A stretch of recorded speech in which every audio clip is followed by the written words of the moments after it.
Everyone, this is Pastor Jeff from First-Calvary Baptist Church in North Andover, Massachusetts. Good morning. I wanted to talk to you today about something we all have to deal with. So let's explore it.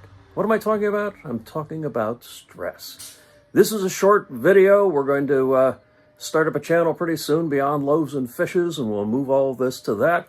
But every now and then I come to you and we talk about some issue or another.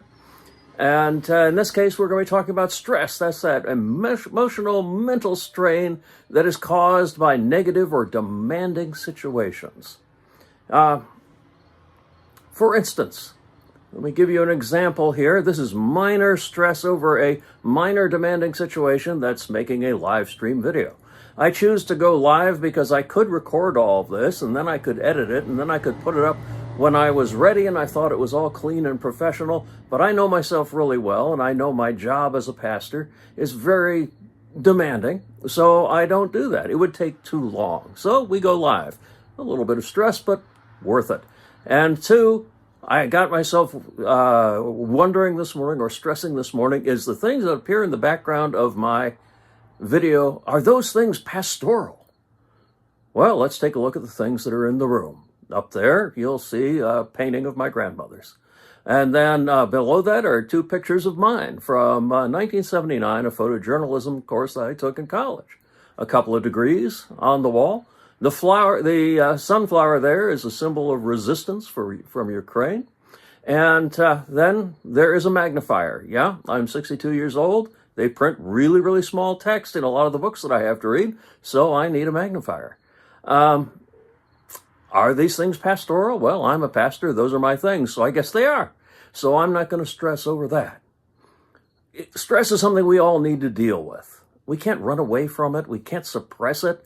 And we can't let it take over our lives. In fact, the Bible is filled with all sorts of advice about not stressing, not fearing, not worrying, and it's not good for us. We know this. It can make us sick. Jesus said in Matthew chapter 6, and I'm going to cut to the chase with verse 27 only, can any of you, by worrying, add a single hour to the span of your life? No, we can't do that.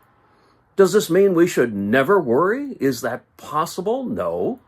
It's fine to have a certain amount of stress in our lives. It helps us to prepare for things. It helps us to get motivated and ready to go and energized. For instance, I used to do Christian clowning in some of my younger days, and I would get stressed about that. There's an awful lot of anxiety that comes from being ready to perform. You're asking everybody to play with you, basically, and if they're not ready to play, it's not going to go well. And so you've got some stress. But, well, in clowning, they tell you to do a couple of things. Take 3 really deep breaths, because when you breathe deep, you're telling your body you're not in a fight or flight situation. You don't have to freak out. And 2, take all that energy that you're feeling and put it into the performance itself. Kind of explode with it in a positive and vital way. And we can do the same thing. So we're going to focus on the stress that comes from worrying too much. A situation that can become chronic in your life if you don't deal with it. And we want to avoid that. This is a mental game. And the worst of it is when it has really very little bearing on reality. So, for instance, you roll out of bed and instantly you're thinking, oh no, I have a million things I've got to do today. Your stomach knots up, you get beads of sweat on your forehead, fear climbs your spine with icy fingers. And that's the moment when you have to stop. And you have to ask yourself, okay, is that true?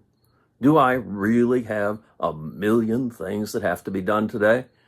For me, I make a to-do list. I see just how many things there are, and it usually runs around a dozen, maybe a few more, with something that's the most urgent right there at the top. It's the first thing that comes to mind. A lot of things are piddly little things that can be taken care of in 5 minutes or less each. And when you've made a list, there's a great deal of satisfaction. I type, mine's all electronic, and I just type next to it, done, in all caps and with bolding. And boy, it feels good to do that. And so that's how I handle that particular brand of stress. It's an excellent way to stick with reality and to calm ourselves down, to stay with the real and not with the imagined.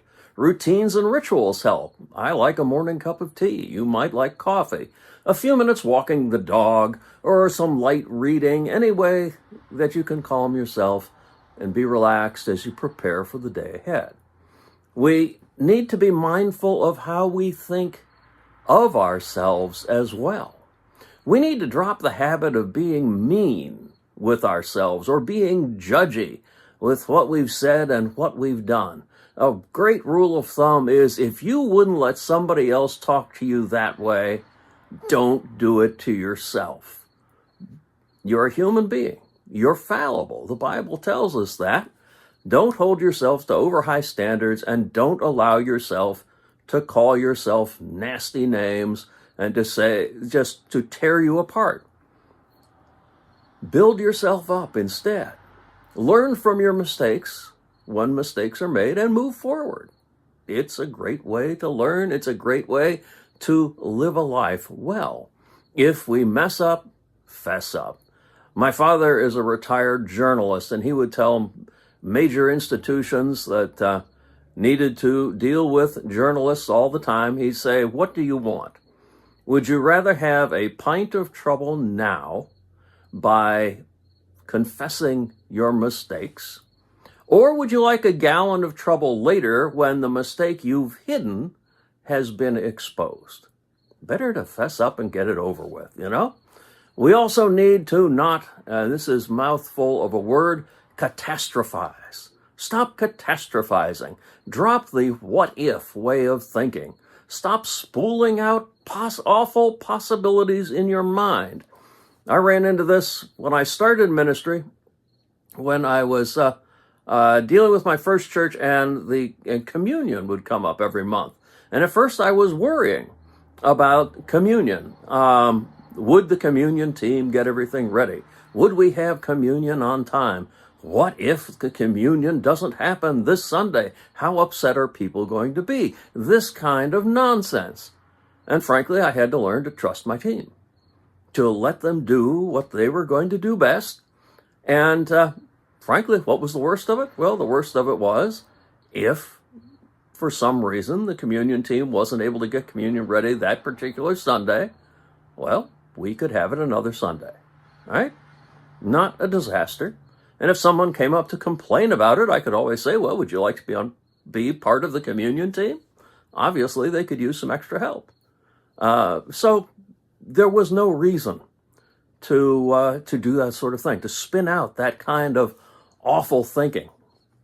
Most of what we imagine or worry about absolutely never happens. And when a bad thing does happen, it's usually something entirely unpredictable. So why worry about that? Now, if you're facing a challenging event, for instance, let's say you've got surgery coming, and it's coming in weeks or it's coming in months. Well, don't worry about the procedure days or weeks or months in advance and suffer with that worry for a whole lot longer than the procedure itself is going to happen. Just don't make yourself miserable in that way. Have faith that God has put you into good hands. And, of course, it doesn't help to do a little research on the surgical team and the hospital. Do your due diligence, and then, once you're satisfied, wait for the results. Imagine the best, not the worst. You'll be a better patient if you go in relaxed and ready to go, and see what happens. Be prepared. But then await whatever turn of events is going to happen. We ministers, for instance, I have this little book, and I put it in an odd place. I confess to that. There's this wonderful little book. There it is, a manual of worship. So, that has got in it every single worship event, the bare bones of it, that I could face. Weddings, funerals, baptisms, all of it. I know it's there. I know it's ready to go. So I don't have to worry if these events come up suddenly. as funerals always do.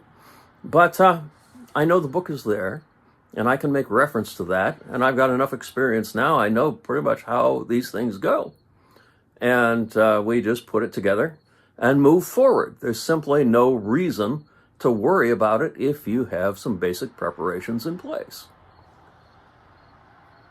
And then what happened has happened. Going back over conversations or actions obsessively changes absolutely nothing. It does nothing more than make you miserable. If you have an action that needs to be done based on what happened in the past, you need to apologize to somebody for some ill-chosen words, then do it. And move on. Don't torture yourself over things that have happened. We also need to have a little faith as well. Hebrews chapter 11, verse 1 says, "Now faith is the assurance of things hoped for, the conviction of things not seen." And who are we supposed to have faith in? Well, we can turn to the prophet Isaiah chapter 40, 28 through 31 for that rather inspiring little set of verses. "Have you not known? Have you not heard? The Lord is the everlasting God, the creator of the ends of the earth. He does not faint or grow weary. His understanding is unsearchable. He gives power to the faint and strengthens the powerless. Even youth will faint and grow weary, and the youth will fall exhausted. But those who wait for the Lord shall renew their strength. They shall mount up with the wings like eagles. They shall run and not be weary. They shall walk and not faint." We get to see the world through optimism, an optimism that is created by our faith in God. We can be ready for the events that lie ahead, and we can be sly and resilient in the face of troubles like the shrewd manager in Jesus' parable in Luke chapter 16, verses 1 through 13. Look it up. It's really interesting. Although it's tricky, it takes a lot of figuring out to get it right. But it's well worth seeing how this particular manager who got in trouble with his employer worked things out so that he and his employer both benefited from his last set of actions. Oh, this could go on and on. We could discuss all sorts of ways not to be stressed or how to cure stress, but let's just limit it to a couple of more. You got things to do today. You don't need to sit here, and you don't want to sit here and watch me for a long time. So let's turn to the prophet Jeremiah, chapter 14, verse 14, who said, "And the Lord said to me, the prophets are prophesying lies in my name. I did not send them, nor did I command them or speak to them. They are prophesying to you a lying vision, worthless divination, and the deceit of their own minds." That last line, the deceit of their own minds, that's something we should remember today. We are what we eat. We are what we consume. We need to be careful about what we watch and what we read and what we listen to. We need to be looking out especially for those false prophets, the ones who are promoting the deceit of their own minds. And how do we find that? Well, look for the sources that rile you up but don't give you an outlet for your anger, who get you upset about an issue but don't give you an option. You could do this, that, or the other thing in response to this issue, but they just want you to be mad.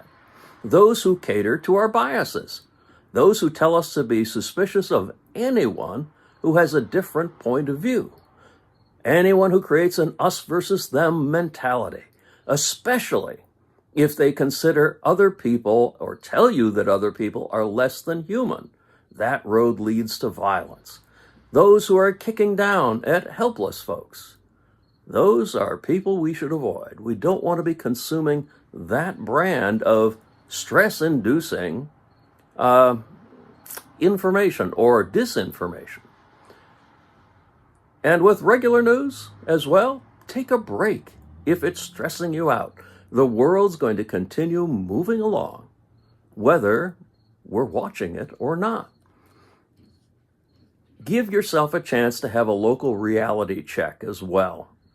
against what you saw on the news. For instance, we had a German Shepherd mutt who felt that she had to protect me continuously against any other dog, including Chihuahuas, which was pretty embarrassing. So I'd start walking her at 10 o'clock at night. And when I walked her out on the streets at 10 o'clock at night, I was the only one out there. We lived in a small town. It was very safe, by and large, but the news had us convinced that all sorts of evil was going on in the night, and we had the streets all to ourselves. What we were hearing had very little bearing on the reality in my own town, in my own situation. The only other people I saw out in the evening were teenagers who were on the phone with other teens and didn't want their parents to overhear them. They do a lot more texting now than actually talking on the phone, so they've solved that problem in a different way. But still, it always pays to check reality against what we've heard. So, how we view the world is important. We don't need to be Pollyannas. We don't want to have rose-colored glasses on. But we also don't want to believe those who would paint everything in shades of black, who see the world through inflexible, self-made rules, which is what got the Pharisees in trouble so often. So let's avoid doing that. Finally, when we're feeling stressed, we need to find help. If it is persistent, if it continues and we can't get through it ourselves, we need to find professional help. And there's no shame in it. No more shame in that than there would be to go to the doctor because your back is acting up, or to go to the dentist because you have a toothache, or to the eye doctor because your vision isn't as clear as it used to be. We can also pray, like in Psalm 34, chapter 4. I sought the Lord, and he answered me, and delivered me from all my fears. And prayer is complete when we follow it up with action. I have found that there's an online site on YouTube that's very helpful for a lot of very simple issues, and some that get fairly complex, actually. Therapy in a nutshell. Take a look at that and see if that doesn't help a little bit. But don't shy away from getting professional help if you truly need it. And if you should need help at home or at work as well, it's very and you've thought about it, and your request is a reasonable one. It's not something built up by fear, but you really have a situation where you could use a hand to get through something, like one of the big holidays is coming up and you need help getting together the Thanksgiving or Christmas dinner, for instance. Now that can be a stress inducer, right? Ask others to help you out. Ask the family that's coming to town, can you bring a main dish instead of just a dessert? You know, get yourselves some relief. Stay in touch with others.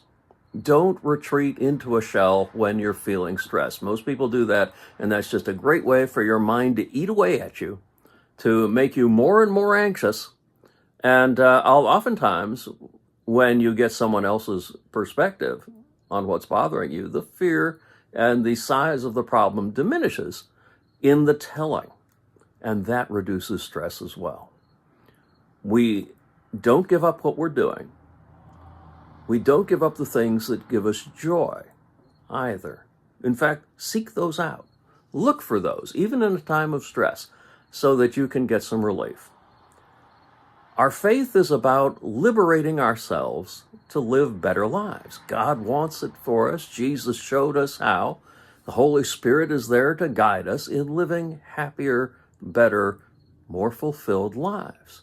And I wish that for you today and every day.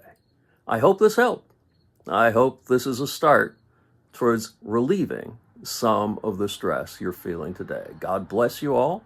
God loves us all. I'll talk to you again later. Take care.